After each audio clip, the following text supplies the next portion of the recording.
Présentation sur la mobilité durable 2.0, innovation, tendance et défis. Alors, avant de se joindre à Coop Carbone comme directeur du développement, Nicolas a développé une expertise de pointe en communication Sociale. OK. Pas les médias Tu vas nous sociaux, en mais le parler. changement de comportement. OK. Il y a un changement de comportement sociaux. En plus d'avoir accompagné bon nombre d'acteurs québécois souhaitant accélérer la transition du Québec sur les enjeux du développement durable. Il a contribué au développement de projets visionnaires tels que la Ruche, Québec, l'accélérateur Mobis, Magnitude 10, Phare Climat, 1.5, Action Climat Québec et le Fonds Éco-Leader. À vous, Nicolas. Merci beaucoup, Foule en délire. Merci pour l'invitation. C'est pas ma première fois à la Foire Ecosphère. Ça fait quelques années que je suis venu. Très content d'être là. Aujourd'hui, Nicolas Potvin, Coop Carbone, moi, j'arrive de Québec. Je viens tout juste d'arriver. Je n'ai pas pu venir en vélo électrique, malheureusement, ni en voiture électrique, mais c'est pas grave. Aujourd'hui, ce que je vous propose, oui, je vais présenter qui on est, qu'est-ce qu'on fait, mais à la fin, ce que je veux, c'est vous inspirer. Prenez-le comme une conférence où on va venir se grander sur qu'est-ce qui se passe en mobilité durable présentement. C'est quoi les startups, c'est quoi les entreprises, c'est quoi les défis, comme le titre le dit si bien, qu'est-ce qui se passe présentement, puis c'est quoi surtout le développement durable aujourd'hui, où on s'en va. Pas nécessairement où on s'en va dans 50 ans, où on s'en va demain, dans quelques années, là où la technologie est rendue, là où les décisions municipales, provinciales, fédérales veulent aller comme telles. Avant toute chose, aujourd'hui, je vous parle de mobilité durable, issue des travaux d'un accélérateur d'entreprise qu'on gère, l'accélérateur Mobis, mais ça s'insère dans quelque chose de plus gros. Moi, je m'occupe de Coop Carbone. Comme tel, c'est quoi Coop Carbone? C'est une coopérative de solidarité. On fête notre 10e anniversaire cette année. L'objectif, c'est qu'on accélère la transition du Québec sur les enjeux éco-responsables, donc réduction de l'empreinte carbone. Et l'accélérateur, aujourd'hui, que je viens vous présenter, les résultats, c'est un des projets qu'on fait. On a 4 grands secteurs d'activité. Secteur d'activité agroénergie, qu'est-ce que c'est? En gros, on s'intéresse à l'économie circulaire et la biométhanisation. Nous, on opère des usines en biométhanisation. J'ai une équipe qui s'occupe uniquement de ça. On est la première équipe au Québec qui a réussi à faire fonctionner une usine de biométhanisation uniquement agricole à Warwick en mode coopératif. Et ça, on en ouvre de plus en plus. C'est un secteur d'activité chez nous qui va super bien. On devrait faire des annonces au cours de la prochaine année. Très intéressant. Il y a 10 ans, quand on a été créé, c'est vraiment pour agir sur le marché du carbone. Nous, on est traders sur le marché du carbone. On fait affaire avec les 80 grands émetteurs. Donc, on fait des transactions, mais c'est particulier. Quand on parle de trader, souvent, c'est pour faire de l'argent. Nous, les fonds qu'on fait, les profits qu'on fait, on les réinvestit en recherche et développement, justement pour ultimement réduire l'empreinte carbone. C'est central dans le modèle. J'ai une autre équipe, évidemment, qui offre des services de consultation, séquestration, économie circulaire, quantification carbone. Donc, ça vient compléter un peu l'écosystème. Et aujourd'hui, je viens vous parler un peu des travaux qu'on fait, la lecture qu'on a sur le terrain au niveau de la mobilité, parce qu'on a choisi depuis 2018, justement, de se concentrer sur la mobilité durable. Nous, c'est particulier. On n'attend pas que le gouvernement nous dise, avec leurs subventions, il faut investir là. On génère des fonds propres et on décide de pousser la biométhanisation, la séquestration, la mobilité. On croit que c'est bon pour le Québec, on croit que c'est bon pour la planète, donc on décide d'investir là-dessus. Depuis 2018, on investit massivement, dans le fond, en mobilité. Juste à titre comparatif, on est une équipe de 40 experts qui travaillent sur l'enjeu de l'empreinte carbone. On a environ 10 qui travaillent juste sur la mobilité. Mais c'est assez pointu, la mobilité. Ça nous donne quand même une bonne force de frappe. J'espère être capable aujourd'hui de vous donner assez d'informations sur les travaux qu'on fait présentement. L'enjeu de la mobilité, nous, on l'attaque depuis sur 4 grands axes. Hein? On l'attaque sur l'enjeu des données. Aujourd'hui, développement durable, hein, il y a de la technologie à fond, mais pour qu'une société se prenne en main, aujourd'hui, il faut rendre la donnée accessible, il faut rendre la donnée digeste, il faut arrêter de travailler en vase clos, il faut qu'on puisse inspirer le plus grand nombre de personnes en rendant accessibles ces données-là. Mais comment le faire? Comment le faire? On va en parler un petit peu plus tard. L'autre élément de la mobilité, évidemment, c'est les nouvelles mobilités. Nouvelle mobilité, c'est quoi? C'est comment on va se déplacer, mobilité active, comment vraiment on va partir du point A au point B, puis réduire l'empreinte carbone, réduire le nombre de véhicules. On a plusieurs chantiers là-dessus. On vient d'avoir, petit scoop cette semaine également, on fait des études sur l'inclusion de la mobilité à l'extérieur des grands secteurs urbains. Comment s'assurer d'avoir une bonne mobilité durable, mais à l'extérieur des grands centres urbains qui sont souvent négligés. Logistique durable, c'est un des axes très forts qu'on a chez nous. Vous allez le voir dans les exemples qu'on va vous donner. Logistique durable, c'est quoi? On va en parler, mais en gros, c'est le transport de marchandises. Comment, oui, on parle beaucoup du transport de point A au point B d'individus, mais comment, justement, réduire les effets néfastes et négatifs, les externalités négatives liées au transport de marchandises. C'est un élément majeur. Et il y a beaucoup de travaux, il y a beaucoup de startups, il y a beaucoup d'entreprises qui se penchent là-dessus, mais ça vient avec des défis majeurs. Aujourd'hui, je vous l'ai dit, on va parler des services d'accélération. Nous, on travaille beaucoup avec les grandes entreprises, mais on voulait avoir une porte d'entrée, justement, pour être capable de savoir qu'est-ce qui se passe. C'est quoi l'innovation présentement, puis être capable d'accompagner, offrir des services qui sont gratuits. En passant, on a décidé, dans l'univers des incubateurs accélérateurs, nous, on a décidé de faire financer, prendre des fonds propres, aller chercher des partenaires financiers, et puis de donner des services d'accélération gratuits pour aider justement ces entrepreneurs-là. Quand je dis entrepreneurs, ça peut être organisme, OBNL, coopérative également, mais pour le bien de l'exercice, c'est entrepreneur.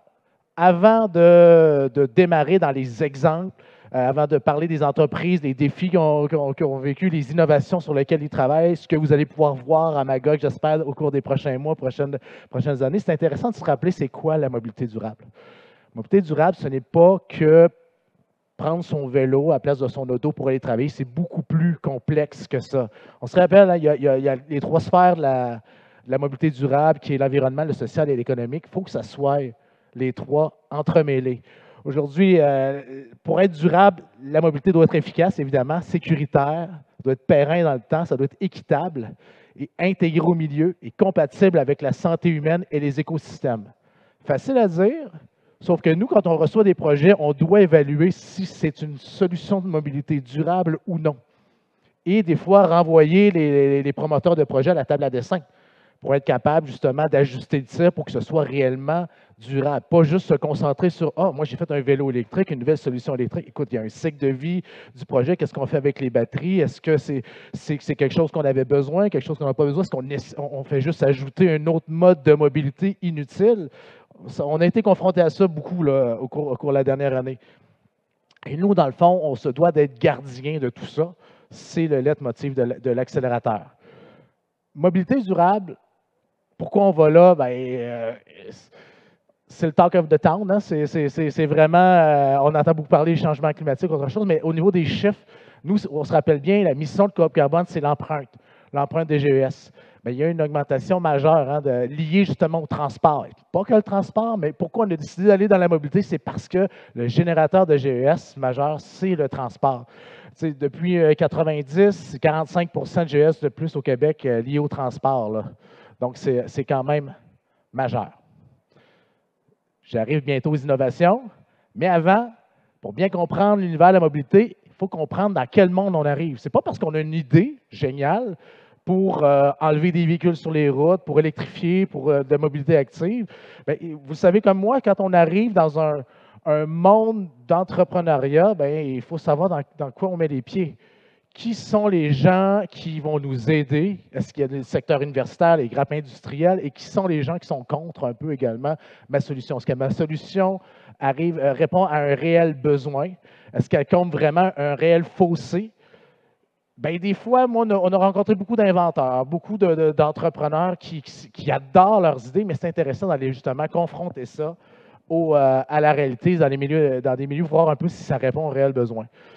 La mobilité durable, comme plusieurs, a beaucoup de sous-secteurs, le microcosme. Quand tu rentres dans l'univers de la mobilité durable, bien, comme je disais, il y a des associations, il y a des recherches universitaires, des grappes industrielles. Il y a beaucoup de groupes qui travaillent là-dessus. Donc, si vous avez une idée, si vous travaillez déjà, bien, c'est intéressant d'aller faire rebondir ce projet-là sur ces sous-groupes-là. Nous autres, on se positionne en fédérateur de cet écosystème-là. C'est vraiment, dans le fond, on va venir analyser la solution, on va regarder, ça va peut-être être intéressant d'y coller du financement, que ce soit fédéral, provincial, municipal, des fonds privés. On va regarder si on peut pas, il n'y a pas un désir de grappe industrielle également de s'associer à la solution. Mais ça serait fou de s'en passer. Parce qu'on a trop vu de solutions technologiques ou non arriver et essayer de forcer dans la gorge un besoin qui était peut-être déjà comblé, qui a peut-être déjà été analysé de A à Z. Donc, quand on est à l'étape de construire son modèle d'affaires, bien, c'est intéressant de comprendre ça. Et nous, notre rôle, entre autres, c'est d'aller faire rebondir ça à l'intérieur de ce microcosme qui est fort intéressant puis qui... on travaille tous pour la même chose, c'est ça qui est intéressant. Hein? Quand je dis, oui, il y a des objectifs qui peuvent varier, mais en gros, c'est réduire les externalités négatives liées au transport. Et ça, c'est assez large, mais du moment qu'on s'élève au-dessus de la mêlée, mais les gens, ils veulent travailler avec nous, ils veulent travailler avec vous. Donc, décloisonnons ça, faisons des tables, regroupons les bons joueurs pour votre projet et on va l'amener au prochain niveau de développement.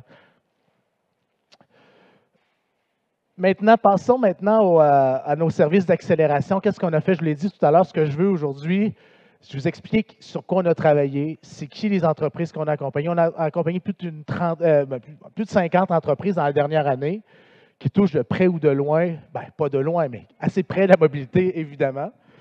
Et moi, ce que j'aime particulièrement avec cette citation-là, c'est que lorsqu'on parle d'innovation, mais il faut sortir de la boîte, il faut penser à l'extérieur de la boîte. Mais pour bien comprendre la boîte, je reviens à la slide d'avant, il faut comprendre c'est quoi la plaquette de jeu dans laquelle on joue.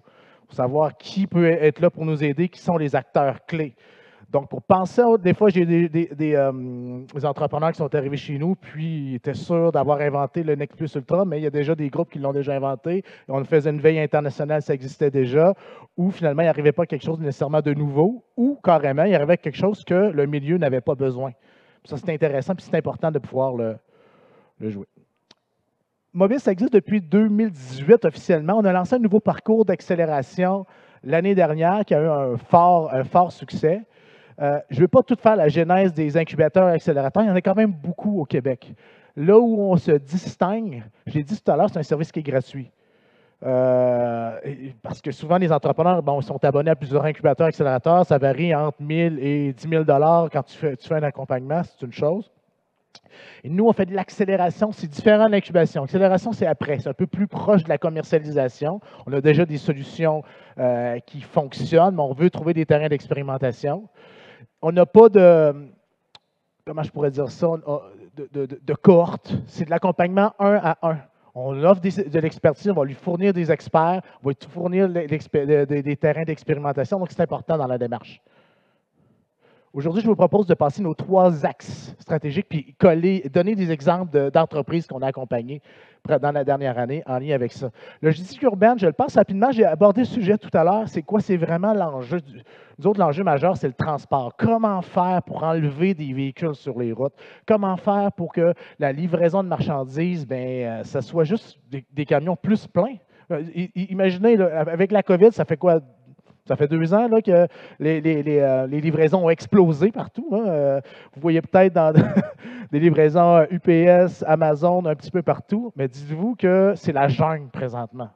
Il y a plein de compagnies qui font ça, il y a plein de compagnies qui s'improvisent livreurs. La plupart des camions font beaucoup trop de kilométrage. Imaginez simplement si les camions étaient pleins. On en enlèverait énormément. Il y a plein d'enjeux là-dessus qui c'est intéressant de travailler. Puis si, en plus, l'idéal, c'est de décarboner toute la chaîne comme telle. Évidemment, on a des enjeux technologiques. Vous allez voir, on s'est concentré sur des enjeux d'infrastructure également. Parce que c'est facile de dire, oui, il y a une problématique, mais en innovation, il faut savoir un peu dans quel nid on arrive. Tout dépendamment des villes dans lesquelles on est, ils n'ont pas tous les mêmes infrastructures, ils n'ont pas toutes les mêmes solutions, on n'a pas tous le même désir d'avancer en ce sens-là. Rapidement, hein, je vous amène la statistique suivante. L'augmentation du transport au cours des dernières années a augmenté de 190 %. Je donnais l'exemple de la COVID, là, mais ça, c'est du camionnage lourd. Ça brise les routes. Il y en a beaucoup. Les commerçants n'aiment pas ça. Les citoyens n'aiment pas ça. Donc, c'est vraiment là-dessus qu'on a décidé de se concentrer pour accueillir des entreprises accélérées. chez nous. Je vous en nomme quelques-uns avec des exemples. Quelque chose que, si on rentre dans le crunch, là, vous voulez savoir un peu qu'est-ce qui arrive présentement, sur quoi, quel est le degré de maturité de certaines entreprises, qu'est-ce qui pourrait arriver chez vous prochainement. Bien, les casiers connectés. Il y a beaucoup d'entreprises, ben, nous autres, on accompagne Lock&Go, Expedibox, Mobilus également, qui arrive un peu avec cette approche-là. C'est quoi des casiers connectés? Dans le fond, vous avez peut-être déjà vu, bon, vous faites livrer, bon, prenons l'exemple d'Amazon ou peu importe, FedEx, UPS. Bien, les gens arrivent chez vous, puis vous n'êtes pas là. Bien, ils repartent. Ils vont peut-être revenir une ou deux fois. Ils vont peut-être aller amener ça, mais c'est beaucoup de GES, c'est beaucoup de transport inutile par rapport à ça. Et qu'est-ce que c'est que les casiers connectés? C'est vraiment, au lieu d'aller mettre ça sur le bord de la porte, vous êtes là, vous n'êtes pas là, vous allez, le livreur va aller déposer carrément le colis dans votre casier. Ça peut s'appliquer, un peu comme on le voit sur les images sur Expedibox ou Lock&Go, ça peut être pour un commerce, ça pourrait être une bâtisse à condo, ça peut être pour vous à la maison également. Donc, juste avec ça, on va éviter beaucoup de va-et-vient. Vous avez une alerte sur votre téléphone, vous savez quand il est passé, FedEx rentre son code, c'est sécurisé. Vous pouvez l'utiliser même pour autre chose. C'est-à-dire que si vous avez un ami qui vient déposer quelque chose chez vous, il va pouvoir aller le déposer dans le casier connecté. Ça, c'est une tendance qui se développe énormément. Il y a beaucoup de fonds qui ont été investis là-dessus. À Montréal, ça se développe beaucoup. Moi, je suis à Québec, on est en train de l'amener, mais la technologie est là, la technologie est à maturité. Mais il faut quand même le game changer, c'est que les gros joueurs de livraison embarquent. C'est ça le défi comme tel. Et là, nous, on est là-dedans. Hein? Quand on parlait des défis, ce n'est pas parce qu'on arrive avec une solution que c'est appliqué directement sur le terrain. Il faut faire des travaux de représentation. Des fois, il faut changer des lois. Il faut réussir à convaincre des gros joueurs et créer un effet boule de neige. C'est là-dedans qu'on est au niveau dans plusieurs technologies qui sont amenées. Présentement, c'est beaucoup utilisé dans l'événementiel. En fait, c'est une technologie, une approche qui a été développée en événementiel. On est arrivé au festival d'été, je ne sais plus quel. Magog, c'est quoi les festivals? Non, ici à Magog, il doit avoir Écosphère. Attends, vous pourriez arriver ici, vous allez des spectacles, autre chose, vous pourriez déposer vos choses dans un casier connecté, ces choses, allez les reprendre à la fin. Au départ, ça avait été créé pour ça et ça a évolué. Et dans le cadre de la COVID, justement, bon, on se rappelle que les festivals, il n'y en avait pas beaucoup, mais les entrepreneurs avec qui on a travaillé, bon, ils se sont réinventés, ils se sont dit, mon Dieu, ça serait fantastique de pouvoir faire évoluer ça.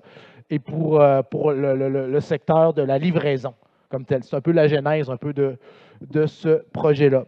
Pigeon Coop, ben, eux, ce qu'ils font, c'est des emballages éco-responsables. On a énormément de livraisons. Moi, le premier, avec la COVID, on avait beaucoup de choses, mais comment faire pour avoir des emballages réutilisables? Ça, c'est Pigeon Coop qui se penche là-dessus, à Montréal également.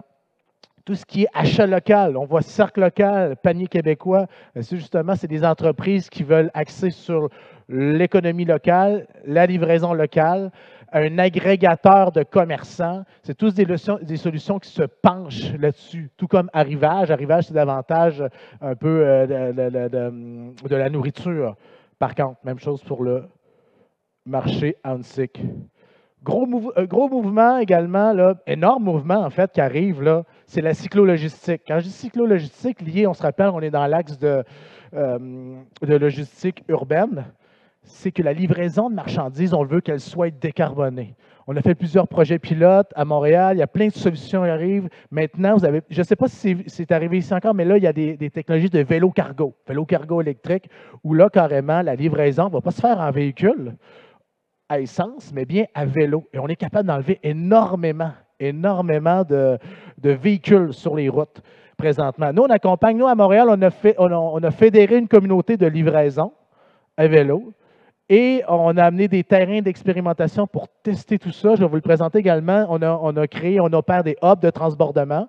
Vous avez peut-être entendu parler des projets Colibri à Montréal. On est en train d'en amener à Québec. On aimerait en amener ici également. Je vais vous expliquer un peu plus en détail ce que c'est. On va venir filtrer le trafic de livraison de marchandises pour jouer sur l'enjeu du dernier kilomètre. L'enjeu du dernier kilomètre, c'est quoi? C'est la livraison à votre porte, la livraison à la porte du commerce. Comment faire pour diminuer les distances, diminuer l'empreinte carbone et ultimement bien, décarboner cette livraison-là. Nous, on travaille avec Chasseurs Courrier, Livraison Vélo Montréal, à Québec, Mon Quartier en Boîte qui fait de la livraison à vélo, EcoBike, Courant Plus qui fait la livraison en vélo, mais également en véhicule décarboné avec nous au Mini-Hub. La roue libre que vous avez peut-être déjà entendu parler. Et quand je parle de cyclo-logistique également, l'univers du vélo, bon là on voit des vélos électriques partout, mais il faut se dire que dans les dépotoirs, dans les écocentres, il y a énormément de vélos également. Puis en moyenne, dans le fond, savez-vous que la plupart des, je pense que c'est 80%, la dernière donnée, c'est 80% des vélos qu'on jette pourraient être réparés en 1 heure. Fait que ça, il y a quelque chose à faire avec ça, là. Il y a plusieurs entreprises qui se penchent là-dessus. Vélocentrix, nous, on est avec Cyclo Nord-Sud. Cyclo Nord-Sud, dans le fond, ils récupèrent les vélos. Vous voulez passer électrique, il n'y a pas de problème. Passer électrique si vous voulez. Mais les vieux vélos qui sont encore fonctionnels, on peut les réparer, on peut les donner aux gens défavorisés. Et Cyclo Nord-Sud également, ils les envoient dans des pays défavorisés. Fait que ça, c'est intéressant. Avant de jeter votre vélo, il y a plein d'organismes qui sont là pour pouvoir le récupérer. Et souvent, ils peuvent même l'acheter ou vous donner un rabais si vous voulez avoir un nouveau vélo. Donc, pensez-y. C'est sûr qu'on va refaire quelque chose avec les vélos si vous allez à l'écocentre. Mais regardez dans votre région ceux qui sont capables, justement, d'utiliser ça. Donc, cyclo-logistique, super important. Il y a beaucoup de recherche et développement. Beaucoup en électrification au Québec. Bon, l'électrification au Québec, on va en parler rapidement tantôt, mais on ne se mettra pas du jour au lendemain à construire des véhicules électriques, des chars électriques. Des autobus, oui. Là, on se concentre vraiment, c'est dans la filière batterie. Vous l'avez peut-être entendu largement parler dans les élections également. Mais par contre, le vélo et le vélo électrique, on a une expertise au Québec, ça, et là, il y a beaucoup d'entreprises qui se penchent là-dessus. Je vais donner l'exemple de Québec. Moi, je suis de Québec. On travaille avec le réseau de transport de la capitale. On vient de lancer le service à vélo, qui est un peu comme Bixi. Et là, ce qu'ils veulent, c'est faire la même chose, mais en vélo cargo. Donc, on offrirait à la population, si vous voulez aller faire votre épicerie, tu as un vélo cargo électrique avec une grosse boîte en avant, tu peux mettre des enfants, tu peux mettre du stock, donc pour vraiment enlever le véhicule. Ça, c'est une chose. Et l'autre côté, c'est la livraison. Recherche et développement pour être capable d'avoir des vélos cargo habituellement électriques pour faire la livraison, parce que dans plusieurs régions du Québec, il y a de la côte. On n'est pas tous à Montréal, tout collés, mais il y a des enjeux majeurs là-dessus. Pardon? Oui, l'hiver. Par contre, nous, on gère, justement, sur l'exemple du Mini-Hub, là, ça fait 2 ans qu'on opère des centres de transbordement. La cyclo-logistique hivernale, ça se passe super bien. Par contre, d'une région à l'autre, et les distances, ça varie. C'est ça la réalité. Quelque chose qu'on opère présentement, je vous disais tantôt, on accompagne les entreprises, mais on opère également des projets. On crée nos propres terrains d'expérimentation. Là, les projets Colibri, qu'est-ce que c'est? Vous le voyez un peu sur l'image. Dans le fond, c'est qu'on va venir filtrer le trafic de livraison de marchandises pour les empêcher de rentrer dans les milieux urbains en ville. Donc, on crée des hubs, on appelle ça des mini-hubs de transbordement satellites où les gros transporteurs vont mettre leur matériel de livraison, et le dernier kilomètre, ce sont des compagnies à l'intérieur du hub qui font la livraison.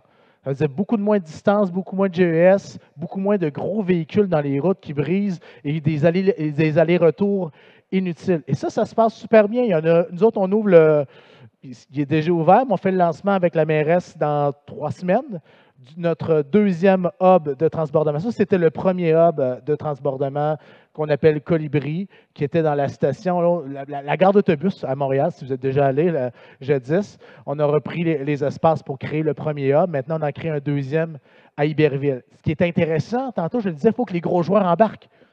Hein, oui, il y a des petits joueurs, des entrepreneurs qui peuvent faire la livraison, mais quand DHL, Purolator embarquent, là, on est ailleurs. Et c'est là qu'on est rendu. Nous autres, avec Purolator, locataire chez nous, fait la livraison, se sont dotés de plus en plus de véhicules décarbonés.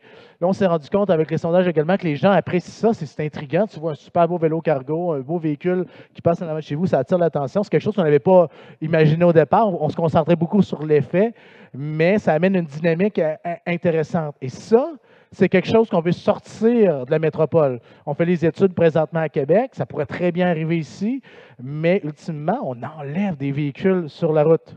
Et cette approche-là a donné naissance également à d'autres types de projets qu'on espère être capable d'amener chez vous. Par exemple, la livraison, le label de livraison décarbonée. On aimerait pouvoir donner mais on est déjà un projet pilote, mais on veut être capable d'inciter le citoyen à choisir la livraison décarbonée, à lui informer que la livraison que tu as eue, de peu importe combien de kilomètres elle a fait, et où ça a été vraiment fait de manière décarbonée. Ça, c'est là où on veut aller, informer, donc une courroie de transmission vers le citoyen. Et ultimement, bien, que ça donne un avantage concurrentiel aux entreprises qui décident de faire ce choix-là. Dans la même veine également de la livraison, on gère un projet qui s'appelle Envoi Montréal. Envoi Montréal, c'est quoi? Oui, les gros joueurs, c'est simple. Souvent, ils ont leur équipe de livraison. C'est un autre univers. Mais les petits joueurs, les petits commerçants, ils n'ont pas de force de frappe nécessairement quand ils veulent faire. Il y en a plein qui sont ultra motivés, ils veulent faire de la livraison décarbonée, mais écoute, c'est difficile quand tu me dis que ça va coûter plus cher, ça va être plus long la livraison. Ils ont peur de perdre leur force de frappe un peu sur le marché. On a créé, dans le fond, avec Machine à Montréal, Envoi Montréal, où c'est un agrégateur. Au départ, c'est ça. C'est un agrégateur qui va offrir aux citoyens, aux commerçants, tous les services de livraison, mais c'est surtout qu'on va donner une force de frappe aux petits commerçants. Nous, on gère à l'avance des deals, entre guillemets, de livraison décarbonée, mais de groupe. Quand tu embarques dans la plateforme, au lieu de livrer, dans le fond, comme si j'étais la boucherie du coin, mais là, c'est toute la société de développement commercial qui est ensemble. On a un deal là-dessus. Et si vous me suivez, la prochaine étape qui est intéressante, c'est que les villes pourraient subventionner la livraison décarbonée avec une plateforme comme ça. Ça veut dire qu'il y aurait ça ici. Vous prenez, bon, le premier choix par défaut, vous choisiriez votre mode de livraison. Ça serait décarboné. Puis en plus, ça serait moins cher. Pourquoi? Parce que comme société, comme ville, comme municipalité, on a décidé que c'était la priorité et il y a quelques dollars de rabais et c'est là où on veut aller. Oui, il y a des bonnes solutions. Oui, il y a des solutions technologiques, mais si en plus l'administration en place de Magog, par exemple, décidait de financer la décarbonisation du dernier kilomètre, on pourrait le faire. On a accompagné plein d'entreprises également dans ce qu'on appelle l'axe de la nouvelle mobilité. C'est quoi l'axe de la nouvelle mobilité? C'est comment on déplace les individus. Oui, on parlait beaucoup de transport de marchandises, mais comment on va déplacer les individus? Il y a beaucoup de solutions, il y a beaucoup de monde qui ont des idées, beaucoup d'entreprises avec des bons degrés de maturité, ça fait des années qu'ils travaillent, sont sur le bord de la commercialisation. Ça ressemble à quoi, les entreprises qu'on a accompagnées? Avant de donner dans les exemples d'entreprises, je veux mettre la table, faire la lumière sur un enjeu. Souvent, on entend parler de l'électrification. L'électrification, c'est super. Mais ce n'est pas la remède à tous les maux en développement durable. Ce n'est pas la remède à tous les maux en mobilité durable. Si vous voulez la présentation, je pourrais l'envoyer. Je ne vais pas passer à travers tous les points qui sont présentés ici. On présente les 3 grands axes de développement durable. On regarde ce qui est fait présentement. On regarde également ce que l'électrification va amener. Mais si on veut vraiment que ce soit durable, il faut amener ça à un autre niveau. Nous, il y a des entrepreneurs qui sont venus chez nous, qui présentaient une solution, puis avec l'analyse, on regardait, non, c'est pas, il faut que comme je le disais tout à l'heure, il faut retourner à la table à dessin parce que tu n'as pas pensé au cycle de vie du produit, l'obsolescence programmée, la gestion des batteries, la gestion des ressources, ou carrément, tu arrivais avec une solution qui n'existait pas, mais ce que tu fais, dans le fond, c'est super intéressant, ton mode de déplacement, mais tu arrives avec quelque chose qui n'existait pas, tu vas juste créer une autre offre. Ce n'est pas ça, la mobilité durable. Du jour au lendemain, tout le monde a des véhicules électrifiés. On ne règle pas du tout la problématique de la mobilité durable. Il faut qu'il y ait moins de véhicules, il faut que les batteries durent plus longtemps, il faut que le cycle de vie du produit soit analysé. C'est vraiment central. Donc, si vous avez une idée géniale d'électrification, c'est intéressant d'aller faire rebondir ça auprès des joueurs de l'écosystème pour comprendre si, oui, ça répond à un besoin, oui, c'est développement durable, ou finalement, je fais juste rajouter quelque chose qui va utiliser des matières et des ressources naturelles. Là. Sinon, c'est arrivé dans l'industrie touristique. On voulait une entreprise, je ne la nommerai pas parce qu'on ne l'a pas sélectionnée chez nous, mais c'est délicat, l'industrie touristique. Si tu arrives avec ça a l'air super trippant ce que tu proposes. Mais tu arrives à quelque chose que les gens n'avaient pas besoin au départ, ça fait juste multiplier le besoin en ressources parce que c'est un gadget le fun pour aller faire de la randonnée. Ça ne rentrait pas, nous, dans nos critères. Un exemple de nouvelle mobilité très concret. Je parle beaucoup de Montréal. À Québec, nous, le siège social est à Québec. On a un bureau à Montréal. Montréal, c'est quand même 3 millions quelques d'habitants. Il y a beaucoup de solutions qui ont été développées dans l'année dernière qu'on a accompagnées. Il ne faut pas m'en vouloir, c'est beaucoup Montréal que je présente aujourd'hui. Si vous êtes promené à Montréal cet été, par exemple, vous avez peut-être vu des cargos en libre service qu'on appelle locomotion. Ça, c'est la nouvelle mobilité qu'on a accompagnée. Ça veut dire quoi? C'est via ton application, mais tu vas aller faire ton épicerie, tu as ton vélo, tu pouvais aller chercher un cargo, simplement accrocher sur ton vélo, aller faire tes commissions, aller chercher ton enfant, des choses comme ça, puis tu allais le ramener. Ça, maintenant, il y en a partout à Montréal. C'est des enjeux de nouvelle mobilité. Tu n'es pas obligé d'acheter à 12 000 un cargo, un vélo cargo. Tu es capable avec ça d'utiliser ça. Nouvelle mobilité, ce qu'on a utilisé, puis j'amène avec quelques petites questions également. Théron, l'entreprise qu'on accompagne, vous connaissez peut-être Taiga Spark fait des trucs électrifiés. Théron, eux, c'est des VTT électrifiés. Mais le VTT, oui, Nicolas, il y en a qui peuvent me dire, Nicolas, oui, mais là, c'est du tourisme, autre chose. Mais le VTT, c'est utilisé vraiment beaucoup dans le secteur. La CEPAC a acheté des VTT électriques. Comment décarboner tout ça? Donc, la technologie est là. C'est une entreprise québécoise qui se développe énormément. Là, l'enjeu, c'est vraiment, justement, gestion des batteries. Qu'est-ce qu'on fait à la fin? Parce qu'il faut que tu y penses aujourd'hui pour que ce soit durable à la fin de ton produit. Ce n'est pas juste aller mener ça à l'éco-centre. Comment faire pour que ce soit réellement durable? Le MTT à côté, c'est intéressant, puis ça m'amène d'autres questions. Le MTT, c'est vraiment une solution, parce qu'il y a plein d'endroits où on ne peut pas vraiment aller en véhicule. Le MTT, c'est une solution qui a été développée au Saguenay, et puis qui, en gros, c'est une grosse chenille électrique avec une bonne autonomie. On peut aller des endroits impossibles, dans la boîte, dans l'eau. C'est vraiment pour il y a les policiers qui sont intéressés à ça. Il y a beaucoup de monde agricole. C'est vraiment quelque chose d'intéressant. Il y a une demande forte. Et j'amène quand même un point, un questionnement. Puis lorsqu'on parle d'innovation, bien, ça se peut très bien qu'il y a deux sens. Hein. Dans l'innovation, mais il y a les militaires peuvent être intéressés par l'innovation. Les militaires peuvent être intéressés à ça. Et là, ce que je vous pose comme question, vous n'êtes pas obligé de répondre non plus, mais si on arrive avec une technologie qui, oui, qui est développement durable, oui, qui enlève des GES, mais que les militaires vont acheter massivement, est-ce que c'est encore développement durable? Je n'ai pas la question, sauf que de l'autre côté, la technologie, l'innovation du côté des militaires, par exemple, bien, il y a beaucoup de choses qui arrivent de là, qui descendent vers la population également, l'intelligence collective, l'intelligence d'innovation. Donc, c'est une question parce que ça ne va pas vraiment bien ensemble, hein, militaire et développement durable. Mais c'est des questions qu'on se pose également parce que, dans le fond, quand on regarde les plans d'affaires, bien, on se dit, OK, parfait, on voit qu'il y a un potentiel pour la police, pour l'armée, des choses comme ça. C'est des questions qui se posent. Sinon, GB, qu'est-ce que c'est? Ça amène d'autres. Tantôt, je me disais, c'est quoi les défis également hein, qu'on a. GB, c'est intéressant, c'est des solutions électrifiées, des véhicules pour les villes. La solution est là. Les technologies sont là, sont prêts à passer en mode commercial, mais les lois municipales, les règles municipales ne permettent pas de rouler sur les routes, ne permettent pas de rouler sur les artères, autre chose, avec ce type de technologie-là. Mais là, c'est un autre défi. Hein? On a une bonne idée de technologie, on est backé, mais finalement, il faut changer les règles. Il faut faire la représentation. Ça peut être au niveau municipal, ça peut être au niveau provincial. Ça fait partie, quand on parle d'innovation, c'est jamais tout blanc ou tout noir. Il y a un chemin en montagne russe de défis qu'on n'a pas vu. Puis la réglementation, lorsqu'on parle de déplacement de marchandises ou déplacement d'individus, elle est là. Magog, je ne sais pas comment ça se passe. Je sais, par exemple, on entend parler les trottinettes électriques.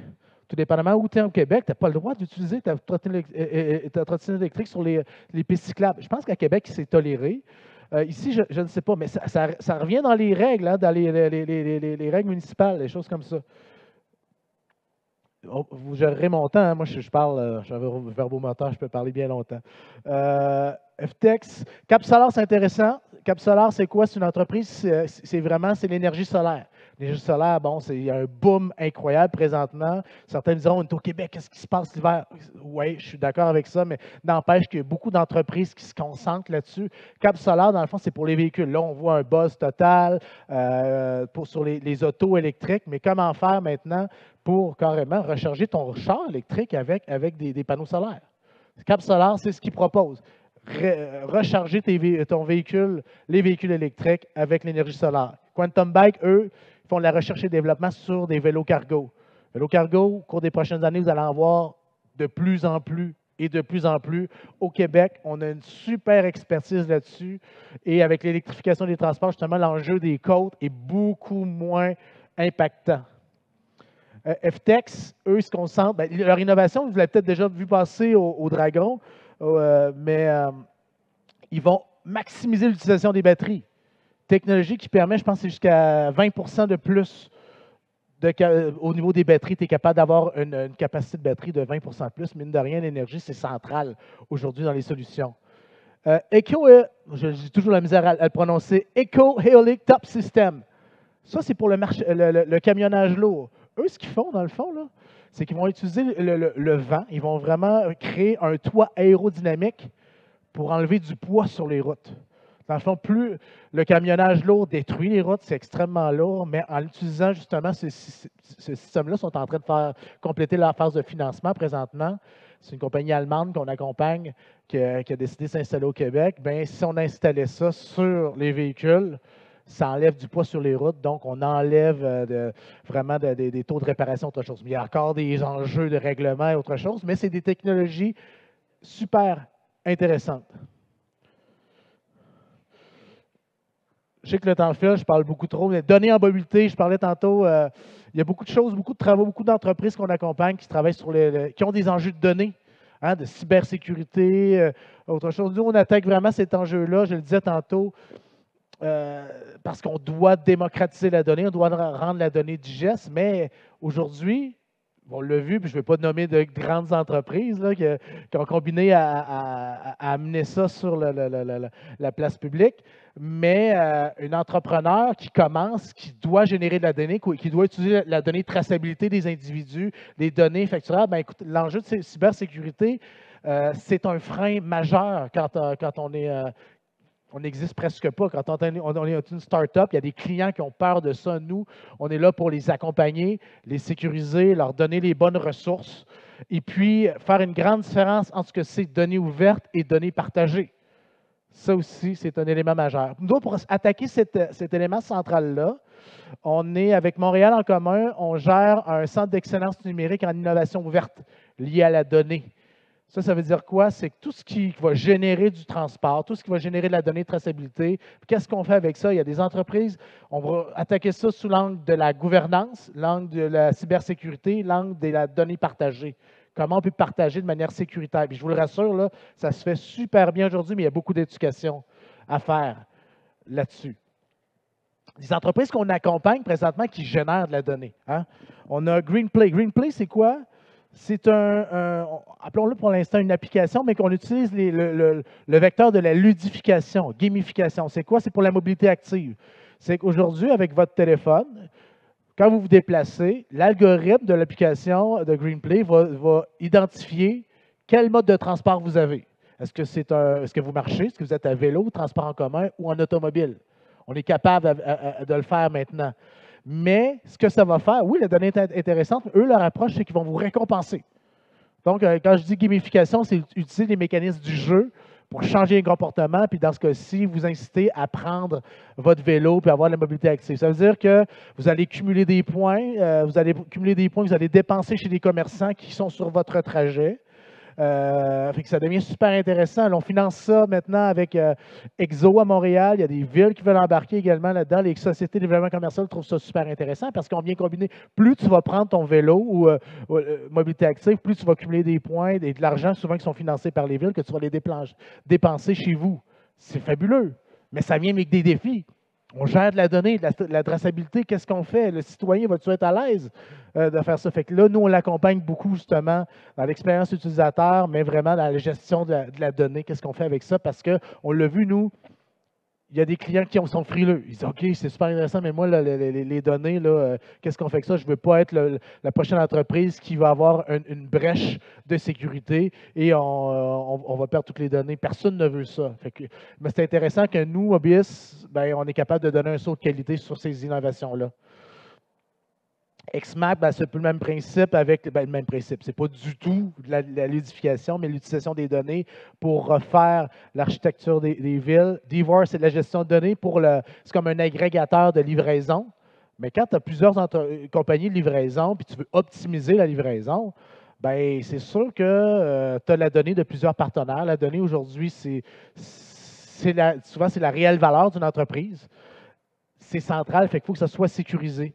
Même chose pour Commutify. On a des projets pilotes à la Fabrique des mobilités, notamment sur la gestion des bordures de rue. Aujourd'hui, ben, vous voyez peut-être, il y a des parcomètres partout, il y a des zones de débarcadère. Comment faire avec la donnée ouverte pour être capable de créer des solutions qui vont mieux gérer l'espace de stationnement, ce qu'on appelle les bordures de rue.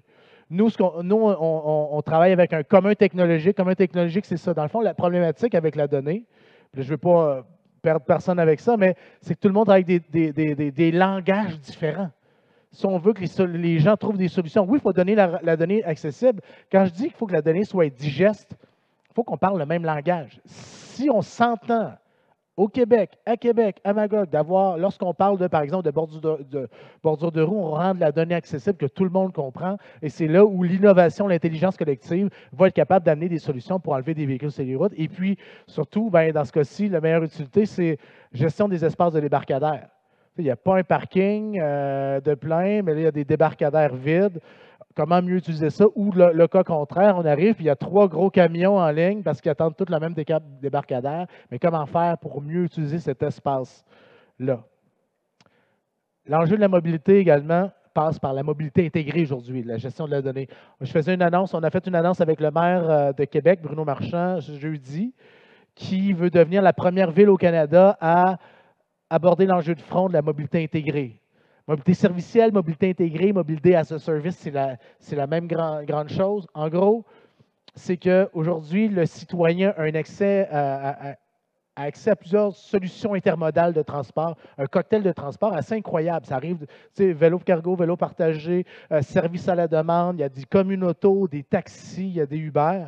Mais toutes ces solutions-là, présentement, travaillent en vase clos. Tu arrives, tu as une application, tu dois aller chercher, donner tes données, inscrire. Mais la mobilité intégrée, c'est comment agréger tout ça pour offrir aux citoyens un continuum de transport logique avec un seul endroit, un seul point focal, un seul endroit où tu as à payer également. Donc, ça, c'est plus simple à dire qu'à faire. En Europe, il y en a de plus en plus, mais pour le citoyen, c'est vraiment un grand gain. Donc, on va payer juste sur vous allez payer juste sur ce que vous allez avoir besoin, mais vous n'aurez pas besoin d'avoir 14 comptes ouverts et vous allez avoir le meilleur chemin. Ça veut dire que peut-être que vous allez prendre votre service de vélo, à tel point vous allez le laisser là, tout de suite après le tramway, après le traversier, toute la ligne va être en continu de ce côté-là. On peut en parler longtemps, ça pourrait être 3 heures juste sur la mobilité intégrée. C'est vraiment un sujet super intéressant. Avant de vous laisser, je vais amener l'enjeu qui est majeur en mobilité durable, l'enjeu majeur en développement durable, parce qu'on peut arriver avec la meilleure des innovations. On parle de changer les comportements. Et changer les comportements, bien que le timing soit excellent présentement pour la mobilité, c'est-à-dire qu'on sent que les gens sont prêts, les gens sont sensibilisés, tout dépend de la solution, mais c'est difficile de changer les comportements des gens et ça prend énormément de temps. Pensez juste à la cigarette.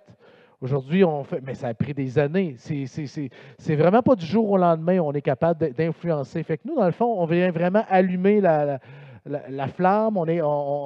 Souvent, les entrepreneurs qu'on accompagne, quand on est vraiment dans l'innovation pure et dure, les autres sont sûrs qu'ils sont à tout le monde en parle l'année prochaine, puis tout le Québec a pris leur solution, mais ce n'est pas comme ça que ça fonctionne. Il y a des early adopters, il faut prendre son temps. Il y a des solutions qui avancent plus vite que d'autres, le timing est bon, mais c'est un enjeu majeur. C'est moi quand j'étais jeune, pour expliquer le parcours d'influence. Aujourd'hui, je prends un moment pour expliquer c'est quoi les grands principes du changement de comportement. Mais l'individu, là, vous êtes tous influencés par une multitude de choses depuis que vous êtes tout jeune, qui vous amènent aujourd'hui à prendre une décision de tel ou tel sens. Puis en plus, le cerveau humain est en fait, tout dépendamment comment vous vous levez, qui vous avez rencontré dans la journée, vous n'allez pas nécessairement prendre toujours la même décision. On est un être un peu irréfléchi, l'être humain. Hein? Avant, en psychologie sociale, les premières années, on était sûr que l'être humain était un Superman de la pensée où tu voyais les arguments, puis ben, c'est logique, je prends la décision B. Mais aujourd'hui, l'économie comportementale a démontré que l'être humain, là, oublie ça, là. L'être humain, c'est une bibite qui, tout dépendamment de ce que tu as vécu dans le passé, tout dépendamment de ce que tu as vécu dans la journée, bien, ça va influencer ta prise comportementale. Après, il y a du mimétisme, il y a des pièges, il y a beaucoup de choses. On pourra parler juste de ça. Mais il faut prendre conscience de ça quand on arrive avec une nouvelle technologie, une nouvelle approche comme telle. Sinon, je présente quand même, peut-être que vous les connaissez, mais il y a il y a plusieurs théories qui touchent le changement de comportement. Puis je vous les présente parce que quand on arrive avec une innovation technologique, quand on arrive avec une innovation en développement durable, dans ce cas-ci mobilité, il faut savoir où on se situe. Il y a le modèle transthéorique de Prochaska Di Clemente. Ça, c'est un modèle qui est reconnu en changement de comportement. L'individu, il y a des individus non sensibilisés, il y a des catégories d'individus qui sont sensibilisés. Après, il y a le passage à l'action, puis il y a le défi du maintien du comportement. Mais il faut savoir dans votre clientèle cible, ceux à qui vous vous adressez quand vous avez une solution technologique, il faut savoir votre clientèle cible, elle est où? C'est quoi le bassin de gens qui peuvent passer à l'action? Nous, on accompagne des gens pour le passage à l'action. Mais ce bassin d'individus-là va créer un effet domino, oui, soit. Il va y avoir d'autres gens, mais il faut savoir c'est quoi ce bassin-là. Et l'erreur que les gens font, c'est de penser que tout ce continuum-là de changement de comportement, c'est tout sur vos épaules. Non, il y a plein d'autres organismes. C'est intéressant de comprendre dans l'environnement de la mobilité durable qui travaille là-dessus. Vous répondez à un besoin précis, mais c'est intéressant d'avoir le big picture pour savoir un peu où est-ce que vous vous situez, qui travaille là-dessus. Je sais que le temps file. Ça, avant de vous laisser, on a entendu parler, je la représente quand même, mais en innovation, c'est central. Lorsqu'on arrive avec une innovation, bien, il y a toujours les gens qui veulent l'essayer. Après, l'effet domino, bien, il y a toujours, on appelle les adoptants précoces, mais l'objectif, pour avoir le point de bascule, c'est 20 de la population qui utilise, ou 20 de votre clientèle cible qui utilise votre nouvelle solution de mobilité dans ce cas-ci, ou votre solution qui touche le développement durable. C'est là qu'on peut penser à avoir un effet domino. Mais un changement de comportement dans le développement durable, là, on ne touchera jamais 100 %. Il y a toujours une clientèle qui va être réticente. La société, elle est ainsi faite. Fait que vous pouvez avoir la meilleure idée. En gros, moi, ce que je vous dis, c'est donnez-vous le temps. Faisons-nous un bon plan de match, comprenons l'écosystème. Et là, on va arriver à implanter votre solution, mais aussi avoir une masse critique de gens qui vont auto-contaminer la société. Je vais terminer là-dessus au niveau de la mobilité, développement durable. Des fois, c'est décourageant. Hein? Des fois, on se dit, Caroline, ça fait des années qu'on travaille pour le développement durable, pour la solution, puis écoute, ça n'a pas changé. Encore en 2100 ou dans quelques années, on voit le mur arriver. Mais il faut se concentrer sur les victoires ou les petites victoires. Dites-vous que nous, notre travail, on va s'aimer des graines. Dans le fond, pour être capable de faire du changement de comportement, amener des nouvelles solutions sur le terrain. Je suis sûr que vous le faites tous à plusieurs niveaux. Et puis, dites-vous qu'aujourd'hui, bien, tous les petits gestes comptent. Fait que ça, c'est central dans la démarche. Mais si on peut fédérer les gens qui travaillent ensemble, décloisonner tout ça, c'est là qu'on va être capable d'avoir un mouvement d'entraînement. Merci. Merci beaucoup. Alors, c'était Nicolas Potvin de Coop Carbone, présentation extrêmement inspirante. Alors, on se revoit sur Québec? Pardon? On se revoit sur Québec? Oh oui, on va être là à Québec. Alors, voilà, alors, la présentation va être disponible sur